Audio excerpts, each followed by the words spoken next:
Bill C-45. I hear that was the real... Well, that was the one, that was the document, or the 400-page omnibus bill that sparked the uproar from the four women in Saskatchewan. But they had an omnibus bill before that. It was F-35 they had prior to that. So rarely does a government ever put an omnibus bill out there where you put a budget and then all these other bills. That rarely happens in Canadian history. This guy, Harper, has done 2 already, and it looks like he's got a few more coming up. And so, like I said, never underestimate Harper. Not just Harper, any one of these government officials. Never underestimate them because they're very smart. They're just going to keep us so busy over here or over there with all these different committees, keep us shock and awe, I guess you could call it, shock and awe, because as Indigenous people, we're all going like, whoa. And it's not just Indigenous people, it's our non-Indigenous brothers and sisters, the same thing. Because they're looking at all the environmental protections being taken away from the waters, from the lakes. All regulations regulations around species at risk are all being revamped. There's been no consultation, no engagement with the Canadian public. Cutting of funding to the scientists. Why? That's the question that they ask me. Why? Why is it, and this is a good question, especially for those of you who are from the Northwest Coast, like myself, why is it that we've spent probably, nobody really knows the number right now, $1.2 billion on trying to negotiate a treaty in what we call British Columbia? 1.2 billion, 18 years in the making, and how many treaties did we get? 1, 2, maybe 3? I don't even know. 1 for sure. But here's my point. If I ask you a question, why? They can negotiate a treaty with China in such a short window.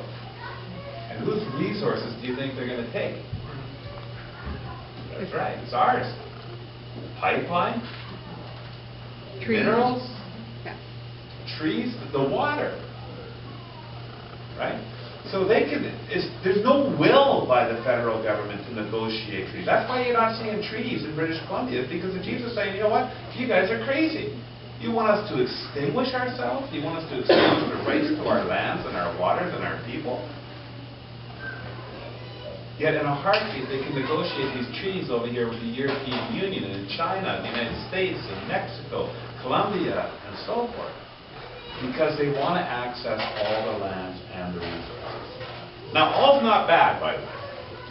It's not bad. Because the most powerful thing, and I look at, when you look at Indigenous people today in Canada, as I said when I was first sharing with you, with the difference today between 1969, is we have a lot of Canadians that are supporting us. We have a lot of the environmental, believe it or not, we have a lot of business groups that are supporting us. They don't want to see the devastation of the environment either. They don't want to see Indigenous people some people use the word genocide, it's called ethnocide. You don't have to actually kill the person, but if you can take away their legal status, where Indians don't exist anymore, that's called ethnocide. Ethnocide. Remember that. Because that's exactly what the Indian Act is doing to us. We kill off the ethnocide, we kill off the Indian. Because if you don't have any Indians over here, then you have no rights to the title to the lands and the resources. They go hand in hand. Right? A title, rights. People have to have rights. Indigenous people are getting in the way.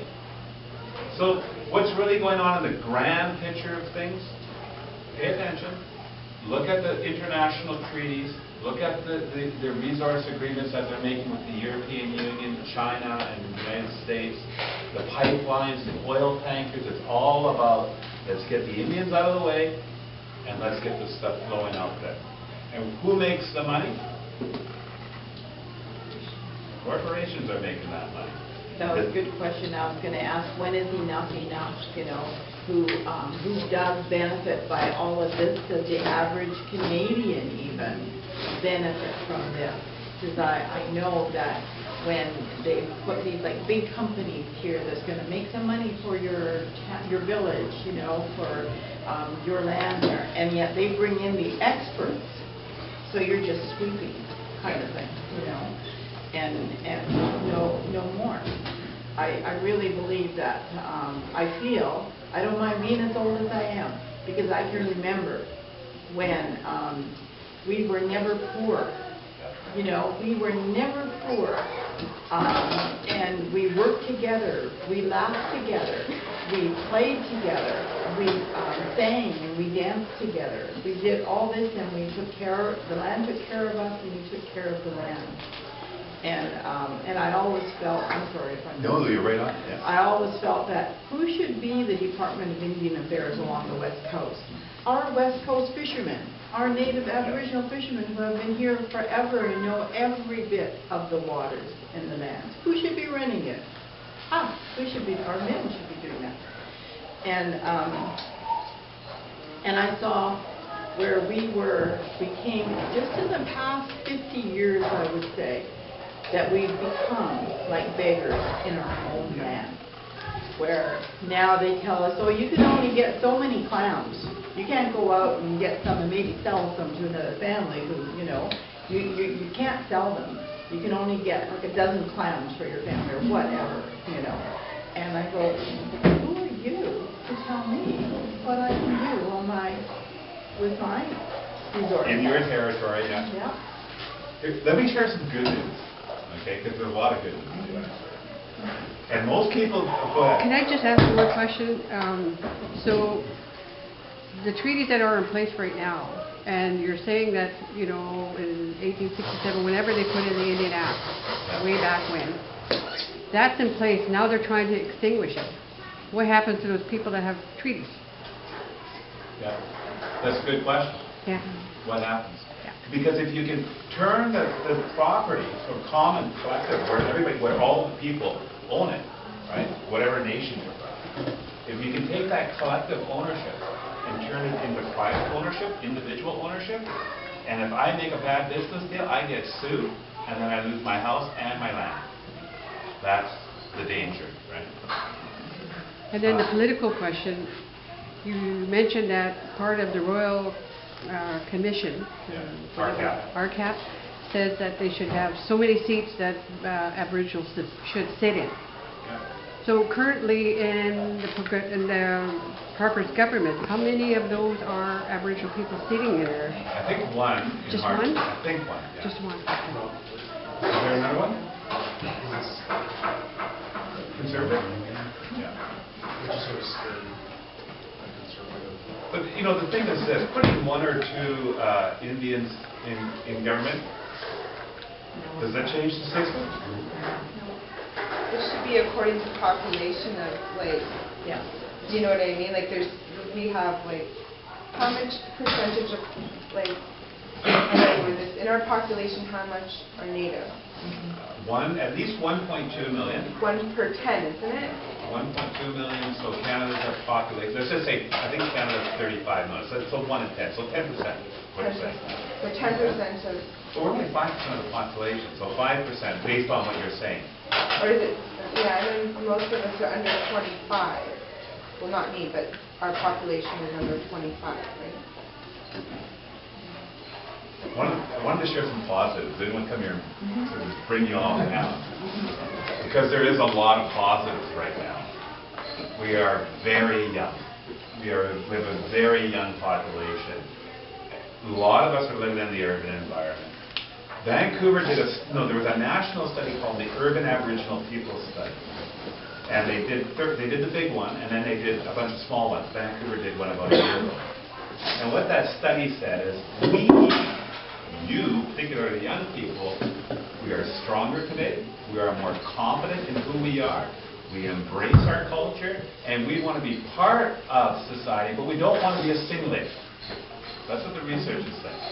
The city knows it, the feds know it, the province knows it. So we are very different today than we were in '69. We have socialism.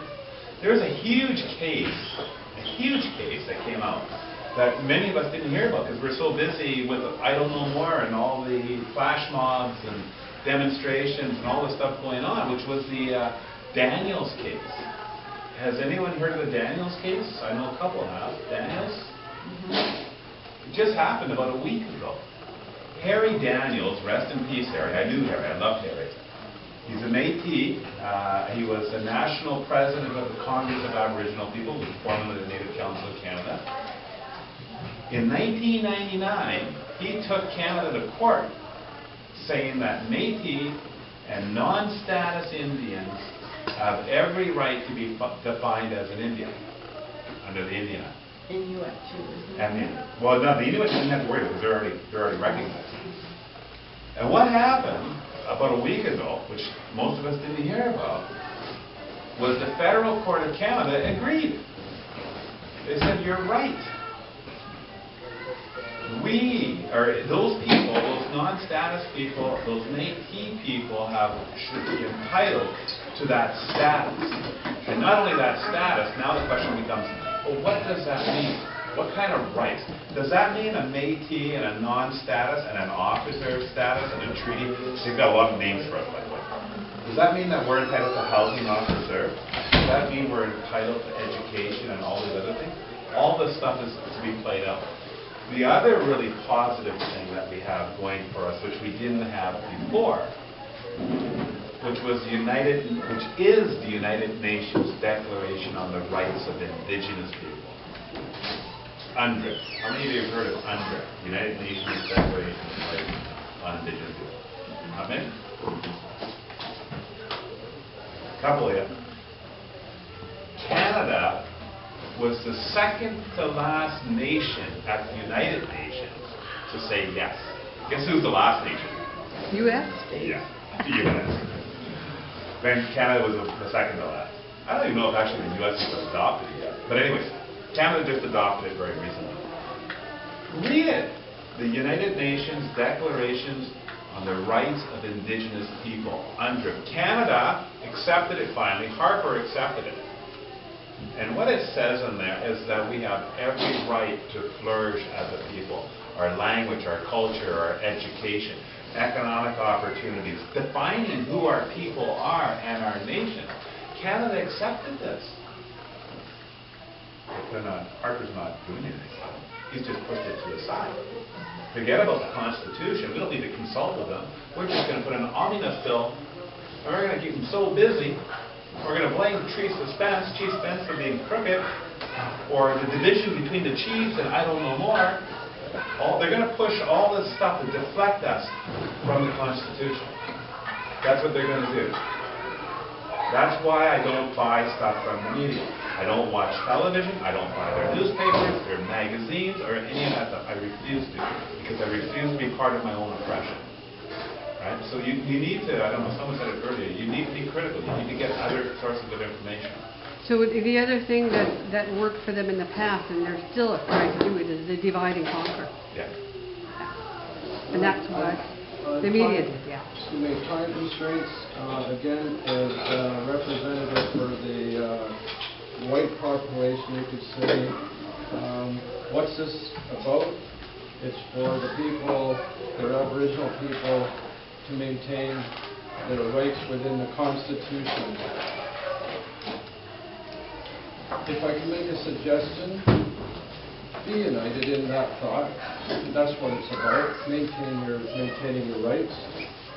What can I do about it as an individual? I think that's what everybody wants to know here. Yeah. Contact your MLAs. Contact your government representatives. Contact anybody in the authority areas, MLAs. I know one, Libby Davies. Contact Libby Davies. She is very eco-minded. Let her know we're not trying, as the Aboriginal people, to be oppressive.